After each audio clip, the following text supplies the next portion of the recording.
So hello guys welcome back to my channel in new video. So आज चाहिँ हामी जान लागेको छौँ फ्यामिली ट्रिपमा। सो हामी चाहिँ टोटल 7 जना जान लागेको छौँ। सो अहिले चाहिँ 6:10 भइसक्यो। सो म चाहिँ रेडी भइसकेँ। अब चाहिँ हामी जडीबुटी जान्छौँ अनि त्यसपछि बस चढेपछि हाम्रो यात्रा सुरु हुन्छ।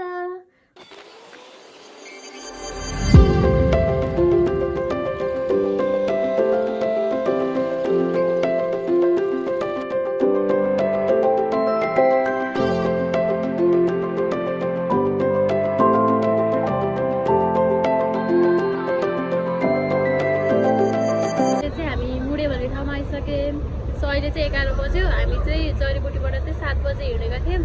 सो यहाँ चाहिँ पुरा यस्तो छुर्पीहरू पनि पाउँदो रहेछ, बेच्न राख्नुहुँदो रहेछ। यो चाहिँ मुडेको स्पेसल आलु हो।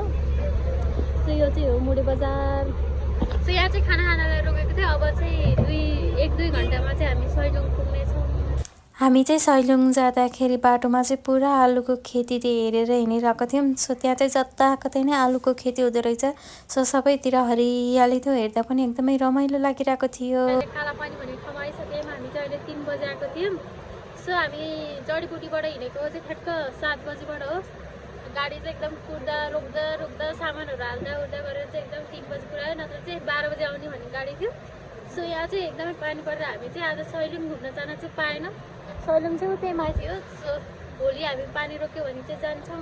सो यहाँ चाहिँ एकदमै नयाँ कुरा भनेको चाहिँ यहाँ पिङ्क कलरको गुराँस छ, जो कि काठमाडौँमा चाहिँ खासै देखिँदैन। काठमाडौँमा चाहिँ रेड कलरको देखिन्छ भने यहाँ चाहिँ रेड कलरको छैन, पिङ्क कलरको चाहिँ एकदमै पिङ्क र व्हाइट कलरको चाहिँ एकदमै गुराँस देखिरहेको छ। पानी यहाँ चाहिँ एकदमै असिना पानी सबै एकैचोटि छ। सो हामी चाहिँ आमा होटेल एन्ड लजमा बसेको छौँ। अहिले चाहिँ हामीले खाजासाजा खाएँ। म त एकछिन रुममा बस्छु। कस्तो लागिरहेको छ मम्मी? कति रमाइलो लाग्छ।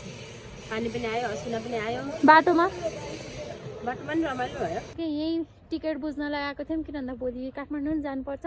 सो त्यतिखेर हामीले सबसे राम्रो चिज यहाँ भएको अहिलेको भनेको चाहिँ एकदम राम्रो गुराँस। यहाँ चाहिँ हामीले जताकतै आँखा अगाडि नै त्यही नयाँ स्टाइलको गुराँस छ। सो अहिलेसम्म चाहिँ राम्रो भनेको एउटा गुराँस हो, नत्र त पानी परेर त्यो भएर चाहिँ कस्तो लागिरहेको अहिलेलाई गुराँस देखेर। मलाई एउटा राम्रो यही लाग्यो, डिफ्रेन्ट कलरको गुराँस देख्दाखेरि चाहिँ। यहाँ हेर झन् यहाँ झन् खतरा। यहाँ चाहिँ पुरा जताकतै एकदमै त्यो साह्रो मतलब त्यो हुस्सु लागेर केही पनि देखेको छैन। अघि नै चाहिँ हल्का पानी र असिना एकैचोटि परेको थियो। सो हामीलाई यो फ्यामिली ट्रिप चाहिँ एकदमै 4 वर्षपछि गरेको। सो जहिले हामी फ्यामिली ट्रिप जान्छौँ त्यतिखेर पानी नपर्ने कुरै हुँदैन। प्युठान जाँदा पनि परेकै थियो, उता कलामासी जाँदाखेरि पनि परेको थियो। सो हामी जहाँ जान्छौँ पानी लिएर नै जान्छौँ। हामी चाहिँ यहाँ एउटा डाँडा टाइपको देखेर चाहिँ आएको थियौँ। सो हामी चाहिँ यही मुनिबाट आएको थियौँ। सो हेरौँ अब एक्सप्लोर गरौँ। हल्का पानी पनि रोकिसक्यो भनेर चाहिँ हो। के रहेछ भने यहाँ जे भने नौलो है आइदिएमा पनि अर्को डाँडामा रहेछ। सो यहाँ लाली गुराँस चाहिँ जता गर्दैछ है। फेरि अहिले हामीले चाहिँ एकदमै नजिकबाट लाली गुराँस देखिसकेको छौँ।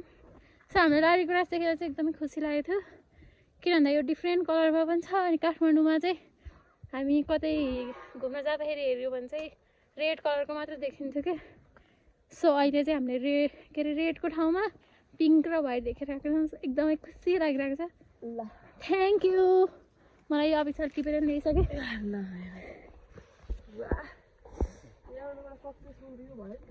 एउटा सक्सेस भनेकै लाली गुराँस टिप्यौँ हामीले, त्यही हो। सो हामी चाहिँ यो गोलो घर भन्ने ठाउँमा चाहिँ थियौँ।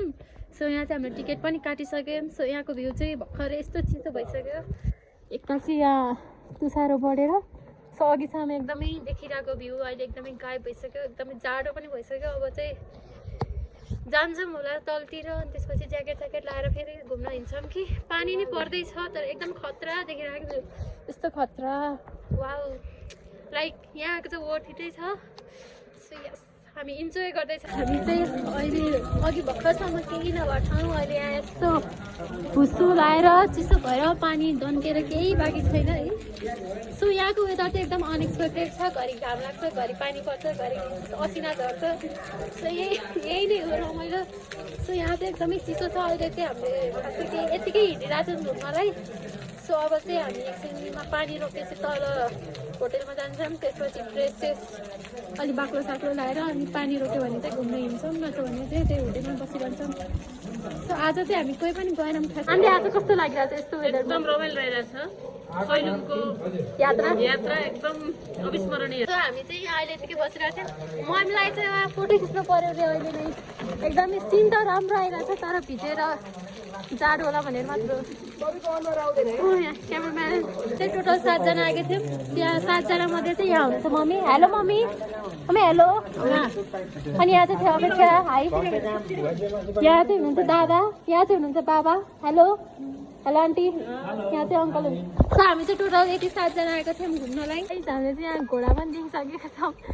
सो एक घोडा कराएर चाहिँ यस्तो बसेर भागिरहनु भयो। मम्मीहरू चाहिँ यहाँ चाहिँ घोडा पनि हुँदो रहेछ। त्यही